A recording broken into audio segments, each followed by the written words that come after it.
I'm Philip Zimbardo. I'm co-author of Living and Loving Better with Time Perspective, and I'm here in Warsaw to give you 5 reasons why everyone should read and buy and read this book. And I'm also talking for my co-author, Rosemary Sword.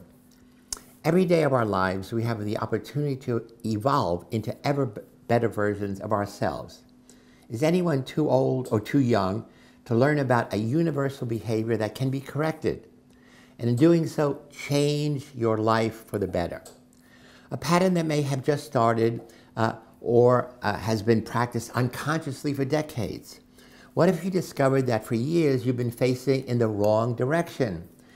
For many of us, we spend our lives looking backwards, revisiting all the negative things that happened to us, regrets, failure, when instead, the secret of success in your life is looking forward to a future filled with hope and unlimited hope. What if the solution is as simple as changing your mindset?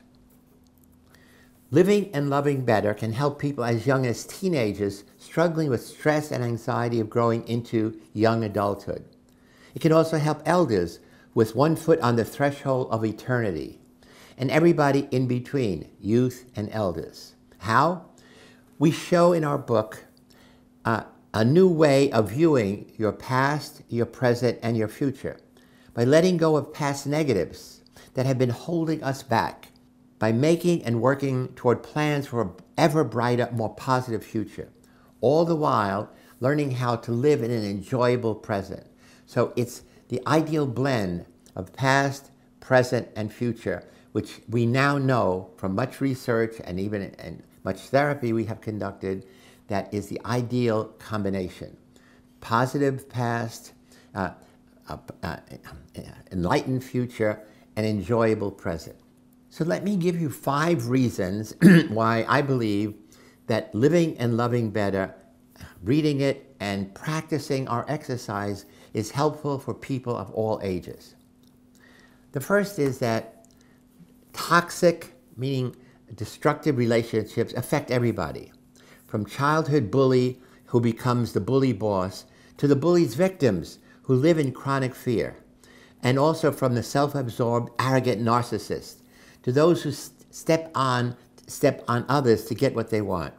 And from the person or people who decide to shun an individual, to the victim who doesn't understand what they did to warrant such behavior from other people. Living and Loving Better delves into fundamental aspects of these toxic relationships that we all have at some time in our life. And instead, we show you how to shine a bright light on how to get out of them and how to get rid of them as poisonous in your mental health and your psychological health. Second reason we think our book is really special is we spend a lot of time focusing on sexual romantic relationships. They are experienced by the vast majority of us at some point in our lives, young and old, unless we pledge, of course, a vow of celibacy or if we have a physical disability. In Living and Loving Better, we gain a fuller understanding of healthy versus unhealthy sexual relationships. We learn how our time perspective plays an essential role in one of the most important aspects of our lives. Examples are given in our book, from teenage sex to reminiscence of octogenarians, people who are 80 years old, thinking back when they enjoyed the physical, romantic, emotional relationship with another person. A third reason for reading our book has to do with anyone who is a parent or is planning to be a parent. Parenting can be the greatest joy in life, and simultaneously, it's also the most stressful job you've ever had. I have 3 children, 2 boys and a girl, and although I love them, there are many times in life where children create stress for us. We're all affected by parenting, even if we aren't a parent ourselves, because we all have parents and there are parental figures, and we have a family or friends who are parents. And we know that parenting can be a joy, but it can also be a source of stress. In Living and Loving Better, we explore parental anxiety and the modern stresses that guardians experience, including working mothers and fathers, single parents, and those undergoing the empty nest syndrome, meaning your children leave and suddenly not only is the negative stress gone, but the joy of having children around you. How do we survive the wonder years? Hint, it's all about, again, learning a time perspective balance. How are you going to develop this ideal TP, time perspective balance? A fourth part of life, again, is stress. Stress affects us physically, mentally, and emotionally throughout our lives. Whether we're students, whether we're in the workforce, or even when we're retired, there are always new causes of stress, and stress is obviously linked to anxiety. With that stressful anxiety, there are heart and blood pressure problems.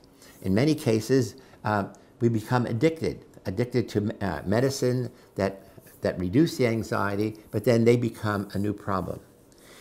And the problem is that these kinds of stress and anxiety freeze us in one place when someone is in dire need of help.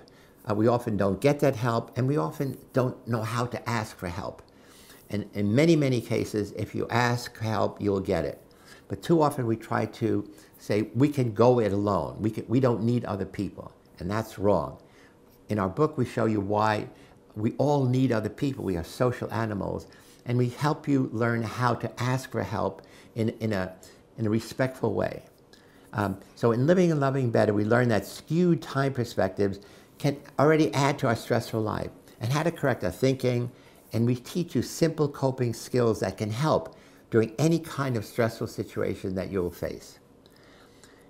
And last, but certainly not least, happiness and living a meaningful life are what we are all about, no matter what our age.